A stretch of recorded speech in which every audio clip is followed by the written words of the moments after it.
ଲଙ୍କାଗଡ଼ରେ network ଚାଲିବ କେବେ? ଦୈନନ୍ଦିନ ଜୀବନରେ ନେଟୱାର୍କ ଏକ ଗୁରୁତ୍ୱପୂର୍ଣ୍ଣ ଭୂମିକା ଗ୍ରହଣ କରୁଥିବା ବେଳେ କନ୍ଧମାଳ ଜିଲ୍ଲା ତୁମୁଡ଼ିବନ୍ଧ ବ୍ଲକ ଲଙ୍କାଗଡ଼ ପଞ୍ଚାୟତରେ ଆଜି ବି ପହଞ୍ଚି ପାରିନି ନେଟୱାର୍କର ସୁବିଧା। ସାଧାରଣ ଲୋକେ ଠିକ୍ସେ ନେଟୱାର୍କ ନଥିବା ଯୋଗୁଁ ବହୁ ଅସୁବିଧାର ସମ୍ମୁଖୀନ ହେଉଥିବା କ୍ୟାମେରା ଆଗରେ ଦୁଃଖ ପ୍ରକାଶ କରି କହିଛନ୍ତି। ରମେଶ ନାୟକ, ଏଇଟା ହେଉଛି ବିଏସ୍ଏନ୍ଏଲ୍ ନେଟୱାର୍କଟା। ନେଟୱାର୍କ ଷ୍ଟାଣ୍ଡିଂ ହେଇକି ବହୁତ ବର୍ଷ ହେଇଗଲାଣି କିନ୍ତୁ ୱାର୍କିଂ ହେଉନି। କିନ୍ତୁ ଯେ ନେଟୱାର୍କ ବାଲା ଆସୁଛନ୍ତି ଆଜି କରିବୁ କାଲି କରିବୁ ସେମିତି କହିକି ପଳେଇ ଯାଉଛନ୍ତି, କିନ୍ତୁ କେବେ ଛାଡ଼ୁନାହାନ୍ତି। ଗୋଟେ ଦୁଇ ଦିନ ଛାଡ଼ିଥିଲେ ସେ ନେଟୱାର୍କଟା, ତାପରେ ପୁଣି ଆଉଥରେ ବନ୍ଦ ହେଇଗଲା। ସେ କ'ଣ ମେସିନ୍ ଖରାପ ହେଇଛି କେବେ ବାହାନା କରୁଛନ୍ତି, କେବେ ଆମର ଇନଚାର୍ଜ ଇଏ କରିନାହାନ୍ତି, ମେସିନ୍ ପଠାଇ ନାହାନ୍ତି କହୁଛନ୍ତି, ଏମିତି କହିକି ଗଳେଇ ନେଇଯାଉଛନ୍ତି। କହୁଛନ୍ତି ଡିଜି ନାହିଁ, କେବେ କହୁଛନ୍ତି କରେଣ୍ଟ ସପ୍ଲାଏ ନାହିଁ, କେବେ ବ୍ୟାଟେରୀ ସ୍ୱାପ୍ କରାହେଉଛି, କେବେ ବ୍ୟାଟେରୀ ଖରାପ ହେଇଗଲା, ଏମିତି ସବୁ ବାହାନା କରୁଛନ୍ତି। କିନ୍ତୁ ଆମକୁ ନେଟୱାର୍କ ମିଳୁନି ଜମାରୁ। ଆମେ ସେଥିପାଇଁ ବହୁତ ହଇରାଣ ହେଉଛୁ। 17 କିଲୋମିଟର ଯିବାକୁ ପଡ଼ୁଛି ନେଟୱାର୍କ ପାଇଁ, ନହେଲେ ଏପଟେ 7 କିଲୋମିଟର ଯିବାକୁ ପଡ଼ୁଛି ଭଣ୍ଡାରୀ ପଞ୍ଚାୟତକୁ। ଆମ ଗାଁରେ କିନ୍ତୁ ଲଙ୍କାଗଡ଼ ପଞ୍ଚାୟତରେ ନେଟୱାର୍କ କୋଉଠି ନାହିଁ। କ'ଣ ଚାହୁଁଛନ୍ତି? ଯଥା ଶୀଘ୍ର ଆମକୁ ନେଟୱାର୍କ ଦେଲେ ଆମେ ଟିକେ ଭଲରେ ମାନେ କମ୍ୟୁନିକେସନ୍ କରିପାରିବୁ ଦୂର ଲୋକମାନଙ୍କୁ।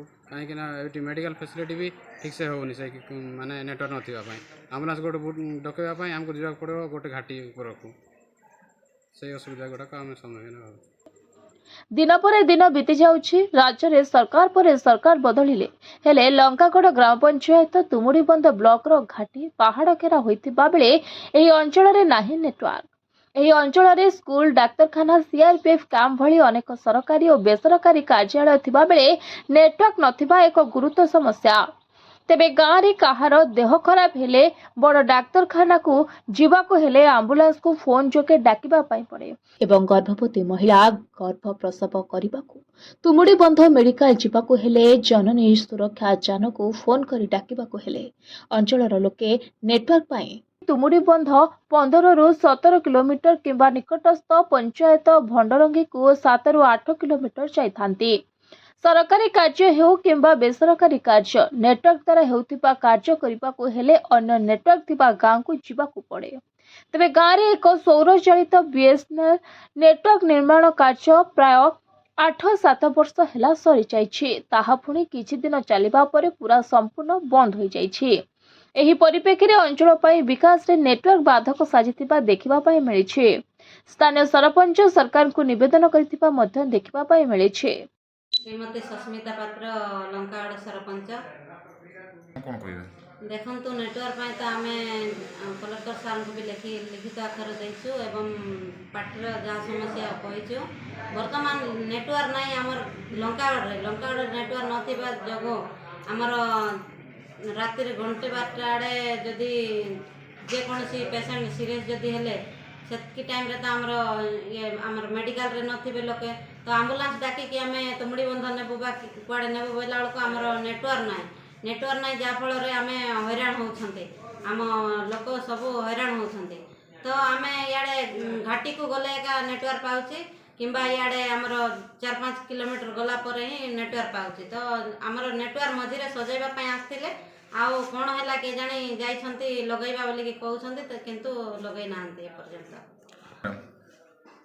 ମୁଁ ଆଉ କ'ଣ ଚାହିଁବି? ଆମ ଲୋକମାନେ ହଇରାଣ ନ ହୁଅନ୍ତୁ ବୋଲି ମୁଁ ଚାହୁଁଛି। ଶୀଘ୍ର ତାର ସମାଧାନ କରନ୍ତୁ ବୋଲି ମୁଁ ଚାହୁଁଛି।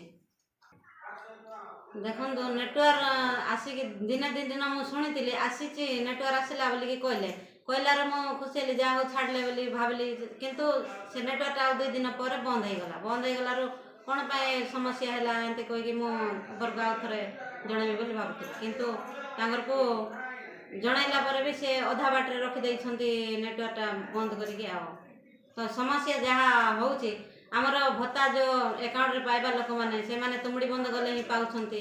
ତ ତାଙ୍କେ ବୁଢ଼ାବୁଢ଼ୀ ଲୋକ କେତେ ଜଣଙ୍କର ଫିଙ୍ଗର କାମ ଦେଉନାହିଁ, ସେମାନଙ୍କୁ ଯାହା ହାତରେ ଅଛି ଦେଉଛୁ ଆମେ।